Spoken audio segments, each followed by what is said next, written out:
This is the Modern Eater Show. Piping hot and delicious. The Modern Eater. Food, food, food, food, food. Come and get it! And now your hosts, Greg Hollenbeck, Jay Parker, and Brian Freeman. Yes, and yes. The Modern Eater Show live right now. Okay, we finally got it going. We're back. All right, we are doing it. Richie, you did a great job stretching there. Live on Facebook, live on YouTube. Go to themoderneater.com. You can check us out, and there's a live feed there to the show. Big show with us tonight. Brian Freeman to my side. You look very dapper, my friend. Thank you. Handsome, man. It's the holidays, man. Your jacket was my shirt. I mean, literally, Brian walked in with a jacket on that was like my shirt. I had to make you take it off because we looked a little crazy. But happy holidays, and that's what it's all about, a little bit of holiday parties going on. Exactly. Here. So thanks for joining us tonight. Big show, straight to the man of the hour right now, Kevin Morrison. Tacos, tequila, whiskey, no commas. No comments. Let's go, through. baby. I know. Straight through. This is cool stuff. So I don't know the FCC regulations. I don't even know if I can say the P word is weird. You can say the P word. The P word. In Spanish, you can say it. Yeah, so F word Spanish and then tacos. That's what you're known for here in town. That's how we got started with the food truck. Oh, I know it. Cherry Creek. Cherry Creek Farmers Market, Pearl Street Farmers Market. That's where we started.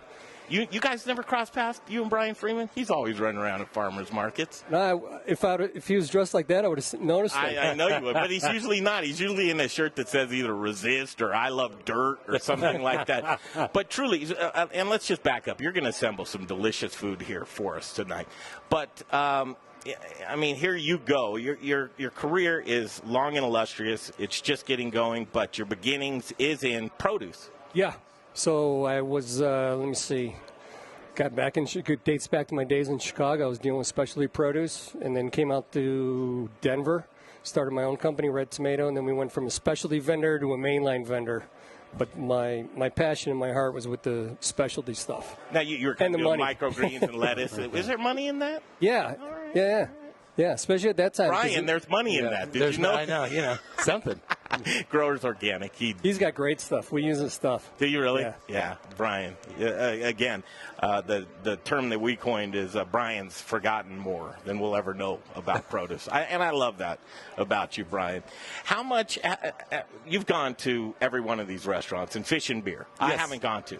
You have? I haven't gone to Fish and Beer, but I've been to his. You guys need to get out more, man. Well, listen, talk about it real quick. Yeah, Fish and Beer. We're at 3510 Larimer in Rhino. Dinner only, 6 nights a week, wood-fired, grilled. Majority of our menu comes off the wood fire. Everything you would want. Alamosa bass, East Coast oysters, West Coast oysters, octopus. Great chef in there, great bar program. Everything changes all the time. Fun, small place, 50 seats, so it's busy. So back to the tacos. Yeah. Second choice, burgers was your deal? Burgers, I was trying to do a burger joint, and 3 people beat me to the punch. So I'm like, tacos is second. What were those burger joints at the time? You know, I think Tag Burger Bar, Smash Burger. I can't remember the There's like one. Smash, like Park, that. Lark. I like Bad Daddies or one of those as well. I'm happy I settled on tacos, though. I love it. So is Denver. So is Denver. That's my passion, and man. thank you. Colfax location. Colfax was our original one. Yeah. Colfax in York. And then... was that 2012? Oh, geez, 2011. Halloween night, 2011. Halloween night. Yeah. And then 2013, we opened in the Highlands.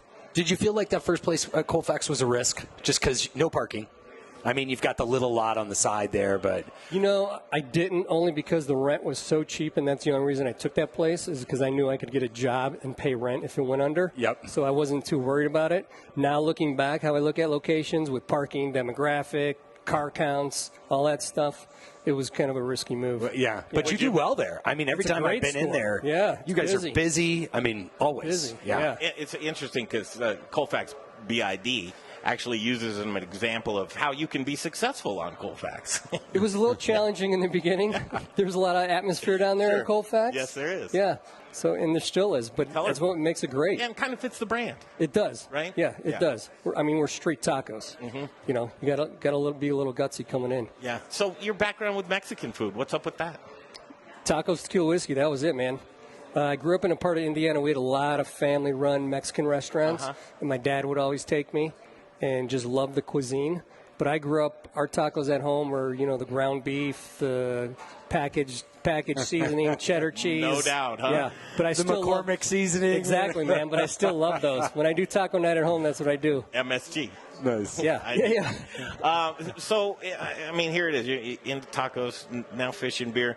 But ingredients-wise, 3 is where you like it? I mean, that's how you were taught, right? 3 is simple, yeah. So the guy I worked for in Chicago, I love the dude. He was my chef mentor, my business mentor, because he was a chef owner. Paul LaDuca from Vinci. Oh, yeah. Then went on. He opened a Mexican concept, Adobo Grill, who's killing it today. Oh, he Yeah, opened that that's concept? Adobo, yeah. Yeah, he does great. So I worked for him. I got to work for him for a year and learned more than I realized. Every year, I kind of shoot him an email and say, "Hey, man, thanks for being hard on me. Thanks for instilling, the basics into me." But Now, does he was that always mean- 3 ingredients. Does that mean no complex flavors? No, you can still get a lot of complex flavors. I mean, I don't stick to the rule 100%.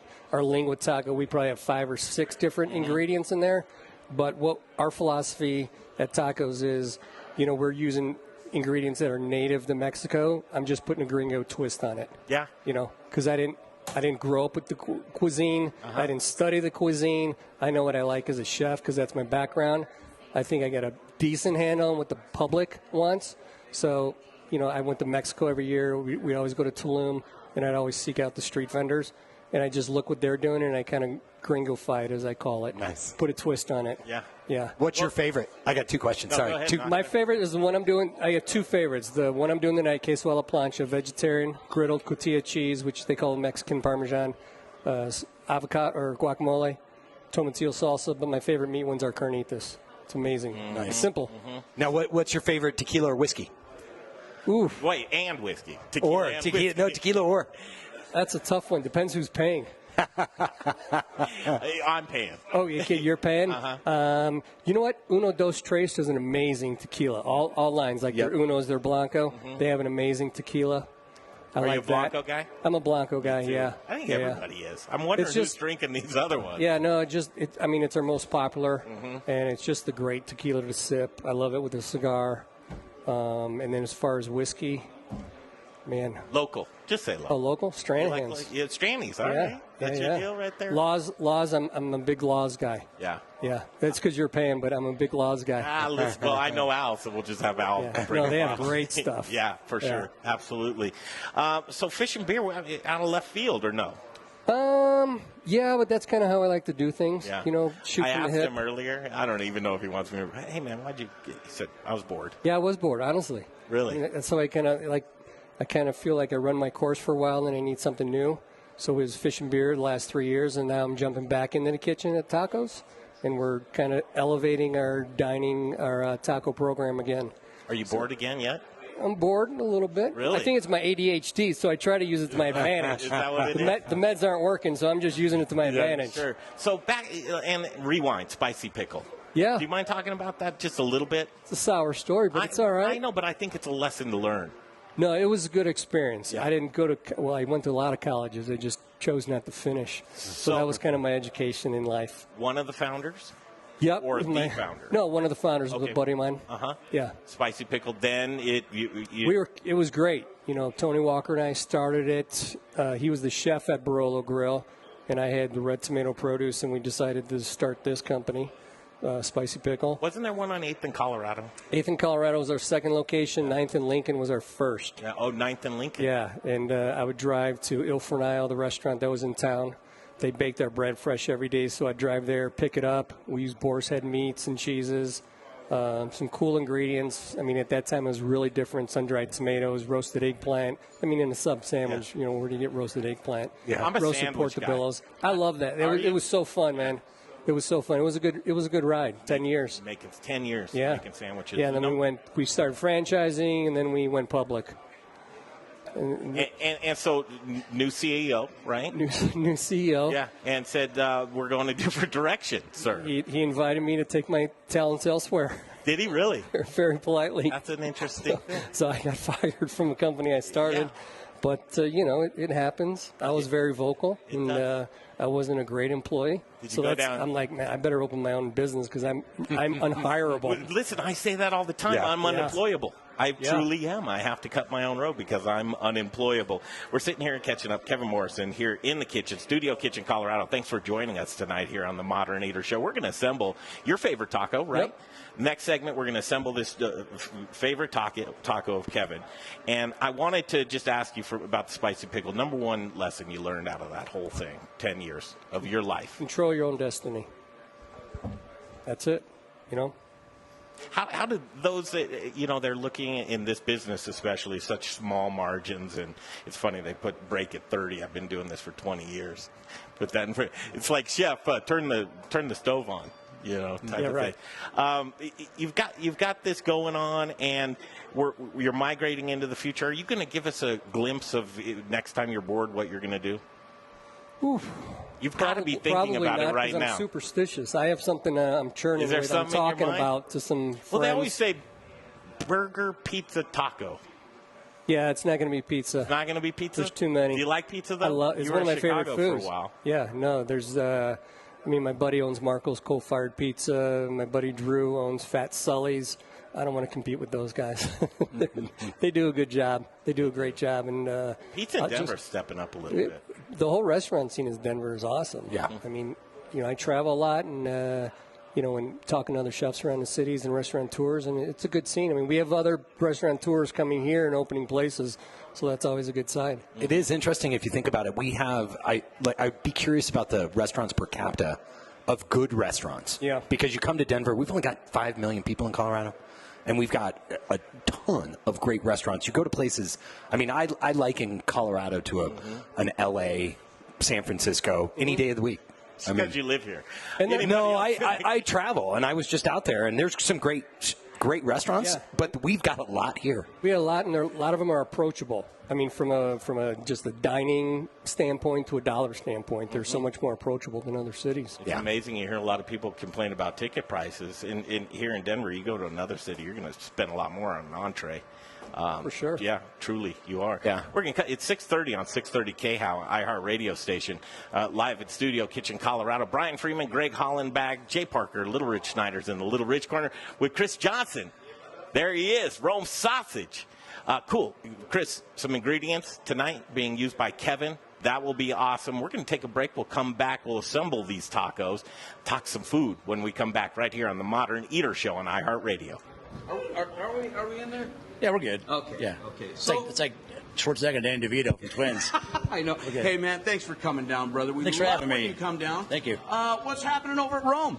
We're seeing a lot of custom opportunities pop up in the last 30, 60 days. Nice. And I think a large part of that is the minimum wage increase in Denver. I think restaurateurs are getting, a little bit gun shy about hiring new folks and paying these, the high minimum wage that they're looking at. So they're looking to outsource, a consistent, production from somebody else. So it's been a blessing for us. Yeah. Which so tell us what's your when we're all hibernating and we want those stronger flavors. What's the sausage? What's the product? Well, we do see a lot of chorizo in winter, and really any of the bulk items like breakfast, Italian bulk, hot Italian bulk, chorizo. It's comfort food season, so like pastas, lasagnas, breakfast burritos, that kind of stuff. So we see more of the bulk through those winter months and more of the links in the summer grilling months. Awesome. Hey, reach out to Rome. There's none better. We'll be right back at Studio Kitchen, Colorado. We got a lively crowd here in the house tonight, and things are just heating up. And I think it's because of the man of the hour, Kevin Morrison. There you are. I want to say P tacos so bad on the air. Say it. Just say it, man. I say it. Just say it. Say it. I might get sued though. I have a cease and desist order against me. You really? Yeah. A few years ago. A few years ago, you got one. By who? The city? No, the city suggests that I change the name. There's a company out in L.A. that has a very similar name. Okay, all right. They were in business. Isn't there always? But I like this name, too. It's Taco Tequila Whiskey. And you're going to assemble one of these tacos. Again, let's do a recap. What are you making? Yeah, so this is our queso a la plancha taco, vegetarian. This is the first taco that we ever got pressed on in Denver. Westward Magazine came to our taco wagon at Pearl Street Market on a Sunday, and the reporter, Lori Mitzen, ordered this, fell in love with it, and wrote up about it. and it's just been blowing up ever since. And there it is. It's There held, it is. It's held the course. All right. And this is vegetarian. This is vegetarian, and like meat eaters love it. Like we get so many meat eaters that said, "No, I'll never try it." So we'd send it out to the table, or if we had a food show, we'd send it out to them, and they fell in love with it. I love it. So we're gonna start. We start with we only use Rockalita tortillas. Of course. We work with 3 here. So we have our corn tortillas. We only use corn tortillas. This is our griddled cotija cheese. Oh, that looks so good. I know So it's a cow's milk cheese. They call it the Mexican Parmesan. It tastes very similar to Parmesan. Does it take on a different flavor at that point? The cheese, once you griddle it like this, it caramelizes, so it brings out the natural saltiness in the cheese and a little bit of a nutty flavor. Yeah, it's just a great combination. This is our house. It's just guacamole. Smashed avocados, salt, and lime, and that's it. Interesting. No garlic, no... Nope. And Just then you're back your 3 ingredients. that's it. Yeah, that's it, right? And then our roasted tomatillo salsa. Perfect. And then go ahead and try that. Make sure you get some lime You on there. have to The have the acid's lime, gonna right? the acid's Yeah, gonna kind of bring everything together. All right, Brian. And I know that this is right up your alley, too, Brian. Is this hot, though? Spicy hot? Yeah, Brian. No, no, the no. You got a little tomatillo baby and it. stomach on No, Brian. no, I'm not a fan of heat. So there's a little. You're not? Not at all. There's a little serrano chili in the salsa, but very mild. More of a background heat. And I love the way it eats, too. Now, you could put some protein on there. You're looking at me I don't like, know why you'd want to, but you could. Hey, man, back off. I got a cool dish right here we just created tonight. That's delicious. And you're right, you do need that. That acid. is insane. Isn't that good? Yeah. Simple. Very simple, very delicious. That's great. That just keeps... Well, the cheese, you notice, I mean, yeah. very specific flavor profiles in each one of his Right. 3 ingredients, which makes a lot of sense to me. Yeah. Just layers of flavor. Yeah, Yeah. it's interesting. Traditionally, a lot of Mexican food, American Mexican food, lots of cheese. Traditional Mexican food, not so much cheese Not so much, yeah. at all. Yeah. So that's a great dish. Yeah. And not the yellow stuff. What do you got? Yeah, not the yellow stuff. So What do this you is the chorizo. We roasted some cold roasted, some sweet potatoes, pureed down with just a little bit of cumin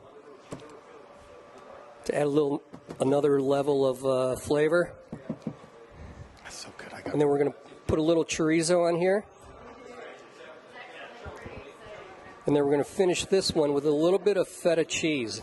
It's going to get a little bit of the tang and a little bit of saltiness. Now, that's shocking to me. You're throwing feta on there. Yeah, it's a little different.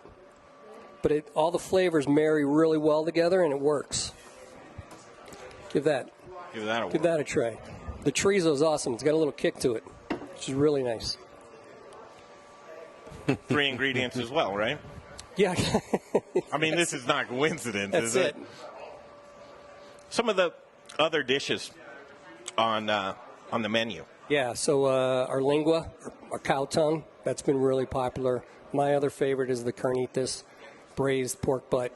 It's a really nice dish. Then we crisp it up on the plancha right before service. That's a really nice dish. I really appreciate it when a chef will take parts that most people are afraid of. Tripe, yeah, we're doing lingua. more. The lingua's been on the menu from the food truck days, and it's always done really well. We've played around with duck tongue. That's nice. A little bit hard to work with because it's so little. Yeah. But it's got a cool flavor. That has a little heat to it. A little bit, right? Yeah. I'm good with that. Yeah, I like the sweetness of the sweet potato. I love this. And that, Not just like I love this one. This is great. that might hit our brunch menu. That with an egg over it is awesome. I could see that for sure. That's fantastic. Oh man, everybody behind us is like, hey, when do we get to eat? It smells good in here. A little bit of food. Studio kitchen. So you're cooking over fire, right? Cooking over fire, yeah, I love it. How about fish and beer? You're doing a lot Fish of and beer, a lot of our stuff's over fire. Mm-hmm. We have a grill, maybe about this size actually, but man, our grill person, she cranks out the oysters, whole bass, octopus. We do a lobster mac and cheese, but the lobster's grilled whole, and then the mac and cheese is on the side. God. Yeah, it's a great dish. Man, that's okay. Me and you, we're going on a date, Brian, right there for that one. I like it. Food trucks. You start out in a food truck. Is that something out of necessity, or did you want to do that? Well, I mean, I wanted to test the market, and it's what I had the money for. I didn't have the money to do a brick and mortar, so I sold some shares in my old company, Spicy Pickle, to finance that project. Yeah. And found the company down in Alabama. Bought a Ford F-150 on Saturday, drove down there on Sunday, and drove back that following week. And got it wrapped, and I was in business. Seems like you move quick. When you're ready to do when something, I'm ready, you go. when I'm ready to go, I go. Rock and roll. It might take me a little while to get there, but once I'm there, I'm there. Are you still prepping 3 days a week? No, unfortunately, I have to do some office stuff. Business as you get bigger, Yeah. for How some do you reason stay it gets. connected, though? How do I stay connected? when- Yeah, I'm jumping back in the kitchen. Like Tori's here with me. She runs everything. She made sure I showed up on time tonight. Without her, I wouldn't be. Wait, you were here first. Okay. She came here a little You bit. weren't supposed to say that. Hopefully the guy in the studio is going to edit that out. No, but she runs her office. She runs basically the business end of things. So she's letting me get back into the kitchen now, which is I'm grateful for. And that's where I belong. That's where I like to be. That's Right. where I'm happy. That's why I was wondering. You went through so many corporate changes within yourself. Yeah. Like a corporate mindset. Yeah, and I over the years, as we grew, I think I found myself thinking about things too much, and then the last 6 months, probably, I was talking to some mentors of mine. One's my brother, and some other mentors, and they're like, "Man, you need to just go back to the basics and keep it simple." And that's what I'm doing. Gotcha. And that's where I'm happier, and it's so far it's working out. In business, I always talk about pivoting. Yeah. Knowing when you need to take a left turn. Yeah, you got to pivot for sure. Yeah. Some of the pivot moments in your life. Probably my biggest one. I've had cancer twice. So that was a big moment. It kind of made me stop and think about what I want to do. And life's short. You can never take tomorrow for granted. So that was a big one, especially when it came around the second time. How are you doing? I'm good. Yeah, I've been in remission. 10 years. Hallelujah. Well, congratulations. So, yeah, that's good. Great. It's all good. That's great. So sometimes I forget, and then once a year I go back for my check, but I'm like, I need to check myself. And Does that make you take your foot off the pedal, or just put things in different perspective? just put things in a different perspective. Yeah. Yeah. So guys out there in this business right now that are, struggling, like, do I keep the doors open? Do I close them? How do I continue? Am I working on the right brand? I always talk about the power of quitting. Actually knowing when you're taking your sweat equity of something, but it's ruining your potential equity.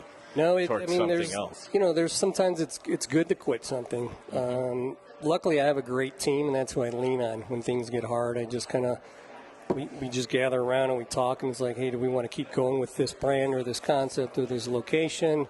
And I have a great team. I have accounting, HR, and Tori and admin, director of ops. So it's like a real business. It's like a grown-up business. Like, I can do this for a living. It's a good one. Yeah. Expansion. Now you Right. moved into Arizona. Well, we moved in and then we moved out You're 3 out. years later. Yeah, In and out. Yeah. And that's a pivoting point. It was a good education for me, and I think for my team, and it made me stop and think about how important working with good quality people is. That was our downfall. We had a great location, beautiful store. We just didn't. I didn't put the right people in the right positions. Talent is hard. I mean, I'll tell you, these Really days hard. there's Yeah. a lot of good businesses out there. There's a lot of emerging new businesses and emerging technologies all over the place, and you've got people's attention going every direction in my eyes. Yeah. So I think it's hard. I wish we had a lot more time with you tonight, because I'd really like to go in the business side of where you've come from and how you transitioned out of a huge, starting at a truck, going to the corporate level, coming back down to a truck, in a sense. Yeah, that was my probably biggest challenge, was the business end of things. That was the biggest gap. A creative mind. A lot of it learned the hard way, which I'm fine with. Yeah. And a lot of it is just trial and error. Are you more of the creative type? Yeah, for sure. Yeah. I'm not the book guy. You can, I'm not the one who you sits can there. vision it. I just don't know where to start to build it. Yeah, I can vision it. I know how to get there. I have trouble sometimes communicating my thoughts, and that's why it gets frustrating, and I'm sure I frustrate my staff. Tori, she's shaking her head. Yep. Somehow we get there. Yeah. I don't know how. A lot of meetings at the cigar bar with a bottle of whiskey. Oh, that always works, Yeah. right? So we're going to take a break. We're going to come back. Let's talk sourcing. Let's talk ingredients, the Cool. importance of ingredients, and then local companies, too. Yeah. How do we support one another within our community? I think that's very important.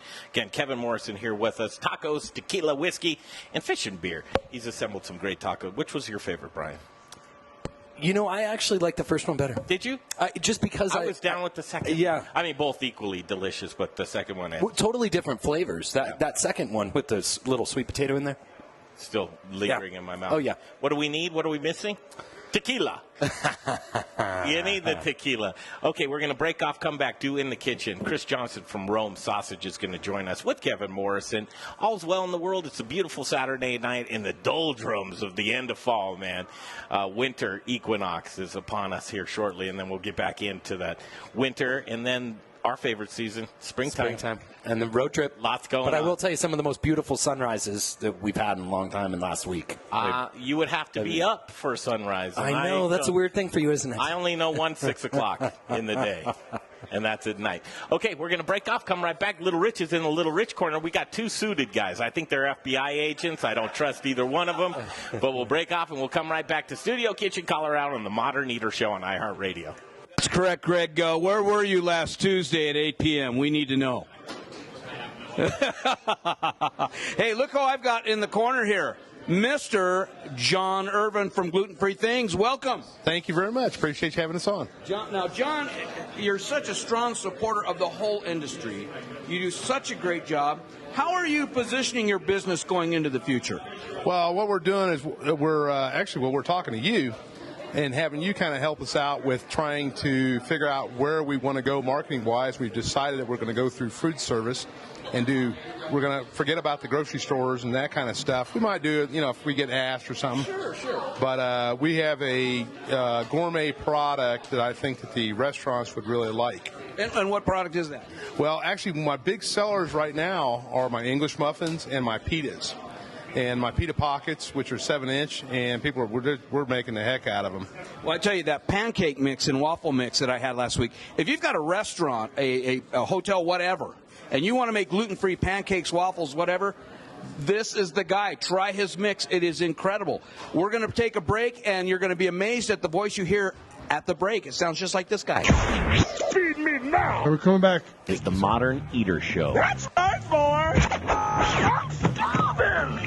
And now it's time for In the Kitchen. How am I supposed to keep on feeding you? Kill people? Brought to you by Proud Souls Barbecue and Provisions. Award-winning competition cooks and purveyors of specialty barbecue supplies right here in Denver, Colorado. ProudSoulsBBQ.com. Feed me all night long. Thanks a lot. Yes. All night long right here in Studio Kitchen, Colorado. Well, at least until 8 o'clock. Yeah. Hey, that's all night for me. As the old guy says. That's good enough. Greg Hollenbach, Brian Freeman, back in Studio Kitchen, Colorado. Kevin Morrison rejoining us.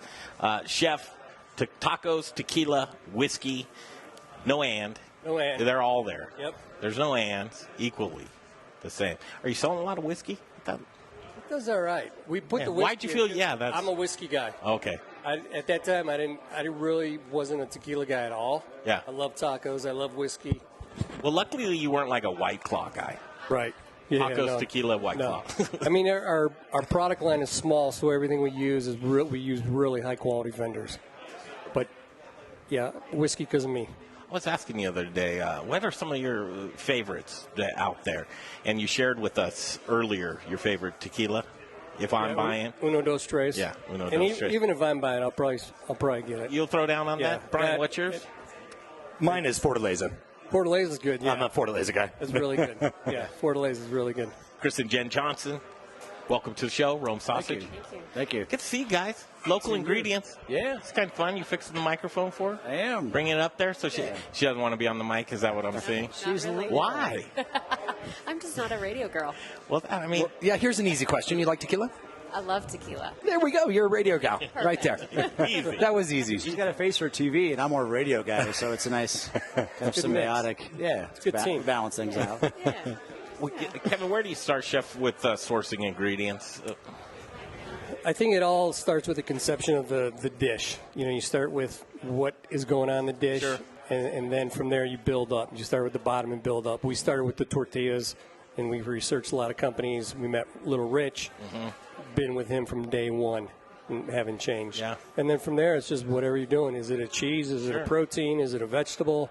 And then you just kind of figure out what season. Obviously you know what season you're in, but then you kind of assemble the dish from there. And relationships are a lot, too. Relationships are huge, yeah. Yeah. We've been with vendors. Years and years. I've been self-employed for 20 years. I work with some of the same vendors. Exactly. So that's nice. It's great to hear. So and thank you, because we said Rome Sausage is going to be in the house tonight. Hey, chef, do you mind doing this? And it's kind of a funky little thing, because it's like, all right, I already use sausage from somebody else. But I'm glad Chris is here today, because he's opening my eyes to some new stuff and gives me some new ideas. So Great point, awesome. because I wanted to actually expound upon that. So a lot of times you're in your own little bubble. Yeah, it's easy to get tunnel vision. Sure. And that's why you have to get out, and the internet makes it easy to research new products now. You can go anywhere in the world that's sitting at your desk or in your bed or wherever.